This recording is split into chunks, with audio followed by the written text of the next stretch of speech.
tá lá. Tudo que foi falado nesse sentido, os 3 pontos estão aqui.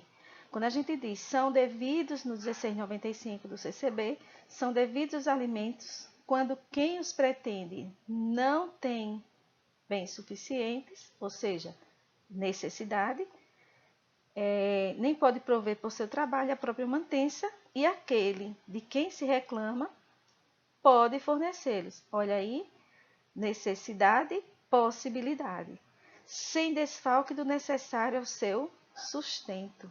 E aí entra a proporcionalidade. Eu não tenho que pagar os alimentos e ficar sem nada a ponto de eu não poder nem sobreviver. Depois a gente vai ver no item 4 as características dos alimentos. Como é que eles se caracterizam? Eles se caracterizam pela, no caso das características, são várias. Uma delas, a característica personalíssima, direito pessoal intransferível, né? Então, característica fundamental, da qual decorre as demais. Os alimentos se destinam à subsistência do alimentando, né? E constituem um direito pessoal e são intransferíveis, porque a sua titularidade não passa para terceiros, deve ser exercido por aquele que não tem condição de prover o seu próprio sustento, como diz lá o 1695.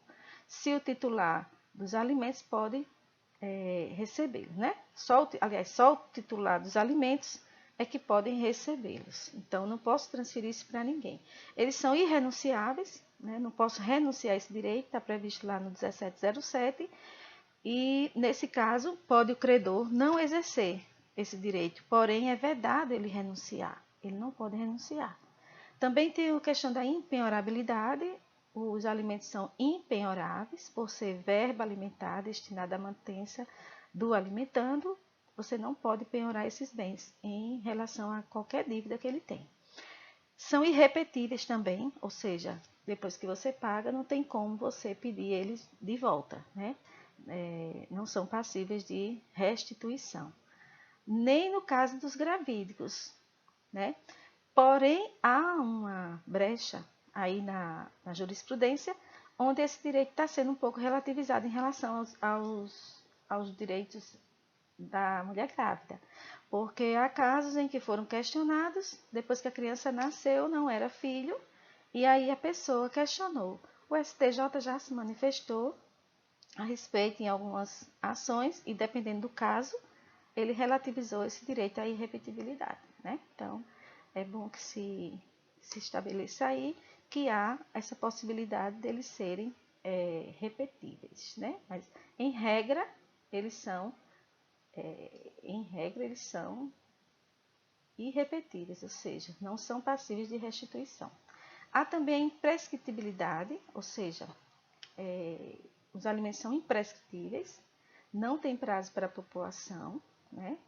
Porém, vencidas as parcelas, prescrevem 2 anos. Então, tem que ter cuidado para verificar essa diferença. Eles são imprescritíveis para proporação, né?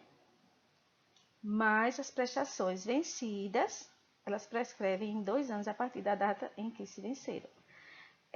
Também são incompensáveis. O direito a alimentos não pode ser objeto de compensação, ou seja, se você tem uma dívida e aí não, você recebe, vai compensar uma com a outra, não é cabível, certo? Não pode ser colocado aí esse bem jurídico, porque ele está acima de qualquer outro bem, que é a sobrevivência do ser humano. Então, não tem como se colocar esse direito aí como compensado.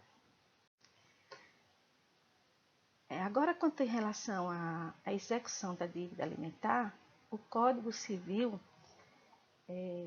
estabelece o quê?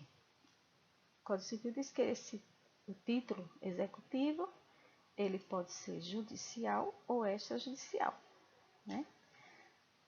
Porém, a execução, que se regula pelo CPC, no artigo 528 e 911, ele pode ocorrer a execução pode ocorrer pelo rito da prisão, da expropriação de bens, né? E também em relação ao desconto da folha de pagamento, que aí, nesse caso, é quando o juiz determina que seja descontado a dívida lá na folha de pagamento. Então, essa execução de alimentos é a mais prática e é a que você deve pedir primeiro. Primeiro você pede o pagamento em dinheiro, né? Não tendo, você parte para a expropriação dos bens. E aí, não tendo aí bens também, você pede a prisão, certo? Também pode ser colocado o protesto do título, que isso aí o juiz faz de ofício, né? Quando o devedor não paga e nem justifica, ele não paga e não justifica. O juiz vai mandar protestar, certo? O título do cartório. Também é possível a averbação no registro de imóveis. E aí, qual a finalidade disso? É que o bem fica lá registrado, o imóvel fica lá numa averbação, dizendo que aquele bem não pode ser penhorado até assim, porque tem dívida alimentar ali, que está garantido por aquele bem. A mesma coisa em relação aos veículos. E aí uma pessoa vai comprar um bem, sabendo que tem uma ação correndo de execução que está lá registrado, não vai, né? Também é possível colocar o devedor na Serasa e na SPC. E, somente para chamar a atenção aqui nesse item, a questão da preferência. Preferencialmente, a gente vai na retenção da remuneração da pessoa, né, do executado, mediante desconto na folha de pagamento. Por quê? Porque nessa forma, nessa modalidade, o efeito é bem mais rápido de que se venha o pagamento, porque vai ser descontado lá na fonte, né? Então, é a maneira mais prática que se tem de receber a dívida em relação a...